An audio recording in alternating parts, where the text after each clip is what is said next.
안녕하세요. 쩔대갑TV의 명품 PD 한 PD입니다. 최근에 시장이 이제 버블 붕괴라고 제가 이야기를 하잖아요.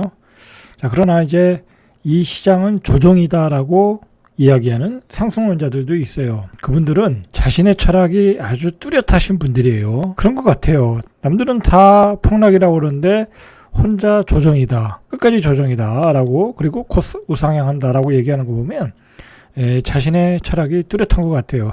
그분들 그 영상에 댓글을 가서 보시면 정말 장난이 아니에요. 그거 멘탈로도 참 견디기 힘들 텐데 사실 이 부동산이라는 것은 혼자 고집해서 되는 게 아니잖아요. 혼자 어떻게 보면 판단하는 게 아니에요. 부동산 시장에서 일어나는 많은 현상들을 가지고 많은 전문가들의 일단 지성으로 판단하는 거거든요.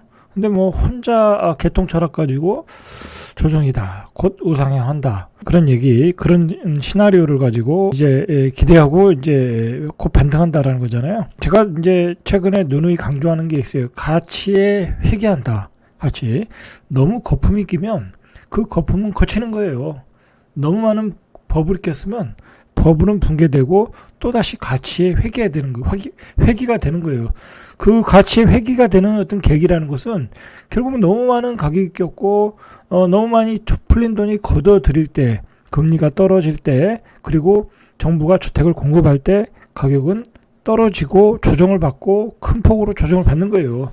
자, 그런 얘기를 안 하고 무조건 조정받으니까 사라. 자, 그렇게 얘기하는 것은 제가 누누이 얘기하지만 그것은 건설사 편에서 이야기하는 거라는 거예요. 건설사 편에서 이야기하는 거다. 아니면 다른 어떤 의도가 있든지 저는 그렇게 생각해요. 많은 그 일반적인 사랑을 받는 사람이라면 뭐 그런 얘기를 할 수 있을까라고 좀 생각을 해요. 뭐 이건 조금 뭐 개인적인 얘기고, 자, 오늘의 주제는 그건 아니고요. 제가 요즘 그걸 생각을 해요. 과연 집값이 이제 버블이 껴서 지금 버블이 빠지고 있잖아요. 지금 이 버블이다라는 것을 좀 첫 번째 인식할 필요가 있고, 두 번째로는 그러면 얼마나 버블이 끼었나라는 걸 우리가 좀 실제 가격이 떨어지는 현장에서 아파트 현장에서 좀 확인 좀 해보자라는 거예요. 그게 왜 버블이었나를 우리가 확인하고 지금 얼마까지 떨어졌고 더 얼마까지 떨어질 수 있는 건가라는 것을 확인해야 여러분들이 다시 집을 살 기회가 되는 거예요. 항상 이 집값이라는 것은 바닥을 치고 다시 올라갈 거예요. 다시 올라갈 때 무슨 부작용이 있냐면 항상 이게 집은 대한민국에서 집이라는 거는 투기 수단이 되어 버렸잖아요. 뭐 그건 어쩔 수 없는 현실이에요. 여러분들이 그걸 그렇게 하면 안 된다라고 도덕적으로 이야기를 해도 그 도덕적으로 이야기를 해도 법적으로는 막을 수 없잖아요. 갭 투자하는 사람들 막을 수 없잖아요. 그 정부에서 막질 못하잖아요. 아무리 규제를 해도 명의까지 다른 사람 명의로 사거나 뭐 어떻게든 편법을 이용해서 다 사잖아요. 아니면 심지어는 세금까지 다 내면서 사잖아요. 그러니까 중요한 거는 집이 없으신 분들은, 여러분들은 집이 쌀 때 사야 되는 거야. 쌀 때 살 수 있는 기준을 여러분들이 지금부터 마련해야 된다라는 거예요. 제가 이제 그 호갱론에서 몇 가지 지역들, 몇 지역들을 한번 조사를 해보니까 버블들이 지금 엄청나게 빠지고 있어요. 자, 이거 보세요. 이 송도에서 이 가장 인기 있는 지역이잖아요. 인천대 입구역, 뭐 GTX 여기 들어온다고 해서 뭐 제가 알기로는 이쪽에 있는 아파트가 송도에서 대장 아파트로 제가 알고 있거든요. 자, 그래서 예전에 찍었던 게 13억 3,400이야. 자, 여기서 가파르게 올랐잖아요. 얼마에서 올랐어? 2019년에 7억 5천에서 2019년도 이것도 올라온 가격이겠죠. 전체 기간으로 보면. 2017년에 4억 3천에서 2022년에 13억 3,400까지 올랐어요. 이거 그러면 한 3배가 오른 거잖아요. 그죠?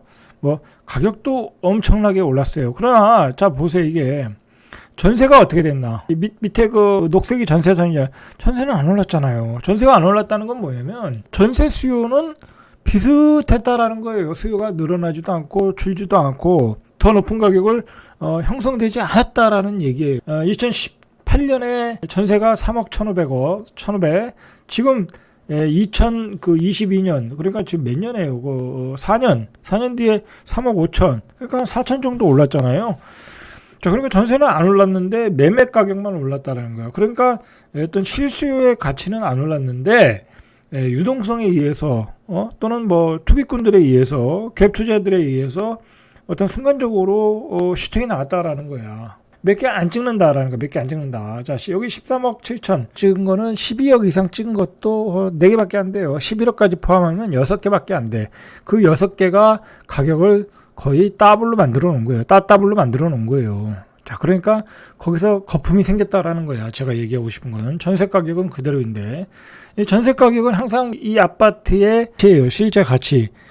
예를 들어서 난 이 지역에 꼭 살고 싶겠다. 그러면 굳이 13억 이상을 주고 여기 사는 것과 살아야 되나?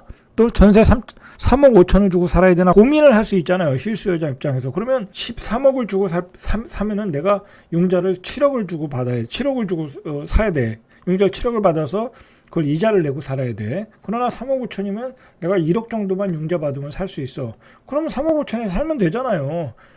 그게 이 아파트의 어떤 실제 가치라는 거예요. 아파트 가치. 자, 만약 이때 가격이 13억 3,400일, 전세가율이 35%예요. 갭이 8억 6천이야. 실수요자 입장에서는 굳이 많은 이자를 내면서 비싸게 매매를 해서 살 필요가 없다라는 거예요. 전세 살면 돼. 이제 굳이 이 집을 사는 이유는 뭐냐면 앞으로도 더 올라갈 것이다 라고 할 때 사는 거잖아요. 그죠? 근데 13억 3,400에 샀는데 여기 사는 사람 입장에서는 이게 15억도 가고 17억도 가고 그렇게 생각해서 산 거잖아요. 지금 상황에서 그렇게 갈 수 있느냐라는 게 생각해 보니까 못 간다 라고 하니까 지금 가격이 떨어지고 있는 거잖아요. 그래서 버블이 고도지고 있는 거예요. 그래서 지금 가격이 8억 1,500까지 떨어진 거야. 이거 얼마 떨어졌어요? 5억 5, 6천 정도 떨어졌죠? 5억 5, 6천 정도 한 방에, 그것도 한 방에 이렇게 떨어진 거예요. 이런 걸 보고 버블이 붕괴되고 있다라는 거예요. 지금 제가 굳이 송도를 이야기한 것은 다른 이유가 아니라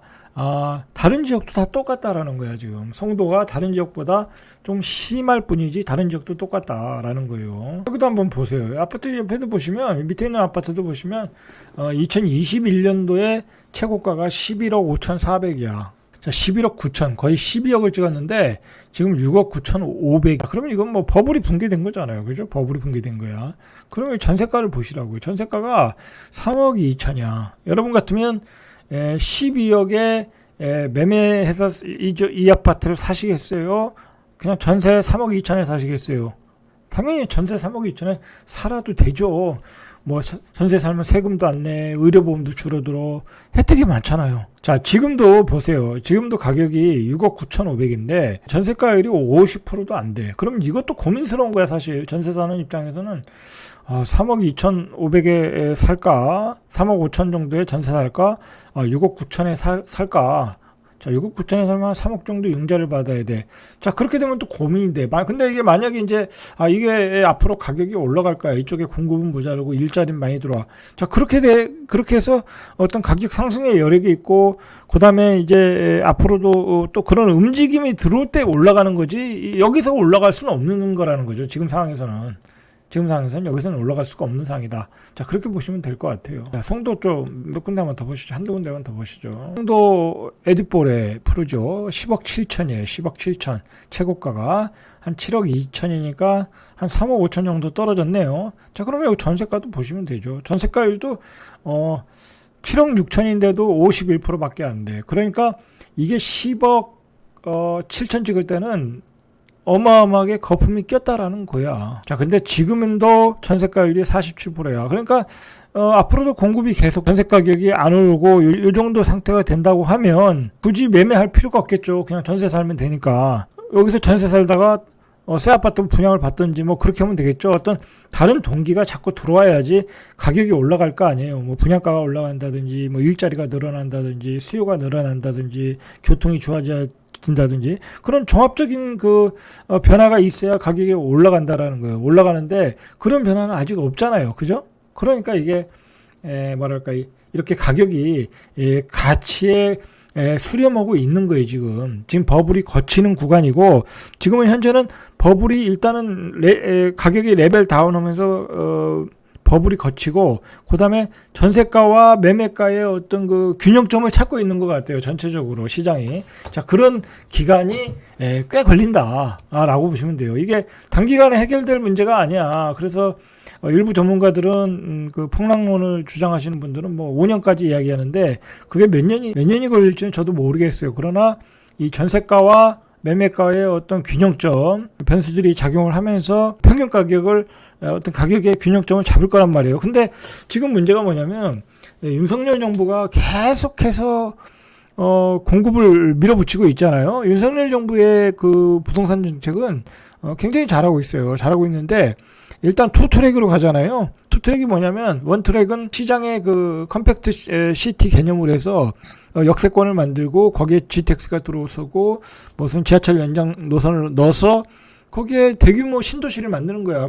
신도시 규모도 커. 요번에 김포2를 보면 46,000호 정도가 집어넣잖아요. 그런 거 한 4방 때려버리면 뭐 윤석열 정권 하에서는 집값이 오를 일이 없어. 특히 뭐 수도권 쪽으로는 집값이 오를 일이 없어.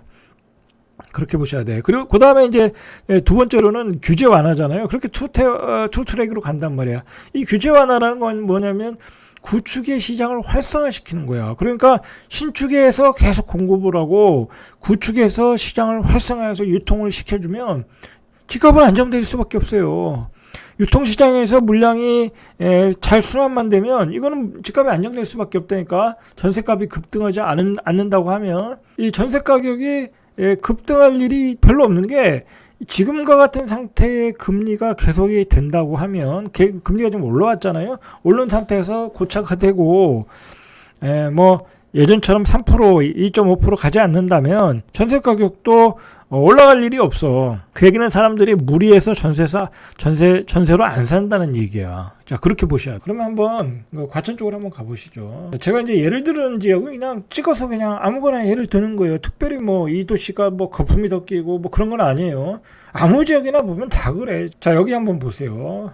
이 아파트 한번 보세요. 이 아파트 보시면 최고가가 원문동 레미안 슈르 2018년형인데 최고가가 18억 3천이야. 근데 최저가가 얼마냐면 최근에 찍은 게 12억 6,500에 한 6억 정도 떨어지 6억 조금 덜 5억 8천 정도? 14억 한 뭐 5억 한 7, 8천 정도 떨어졌죠. 자, 근데 전세가를 보세요. 전세가를 보시면 자, 보세요. 옛날에는 전세 매매가가 7억 3천이고 5억 뭐 7천이야. 그래서 뭐 6억. 자, 전세가는 여기는 많이 올랐어요. 그래도 예전보다. 자, 보세요. 여기 전세가가 4억인데 여기는 8억까지 올랐어요. 근데 과천 같은 경우에는 이 지식정보타운에 분양을 받으려고 당해 거주로서 분양을 받으려는 수요들이 한 2, 3년 전에 많이 들어왔어요. 그래서 전세 가격이 급등한 거야. 그나마. 그렇다고 하면 이 전세 가격도 좀 거품이 낀 거예요. 왜냐면 분양이 끝나면 또 다 빠져나갈 거 아니야. 그러니까 여기도 전세가가 한 뭐 8억까지 아니고 뭐 그냥 한 6억 정도, 6억 정도가 적정가다라고 보시면, 자, 여기도 보시면 전세가가 6억 정도 하는데 평균 매매가가 18억을 찍었어. 자, 그러면 그것도 거품인 거죠. 그렇죠?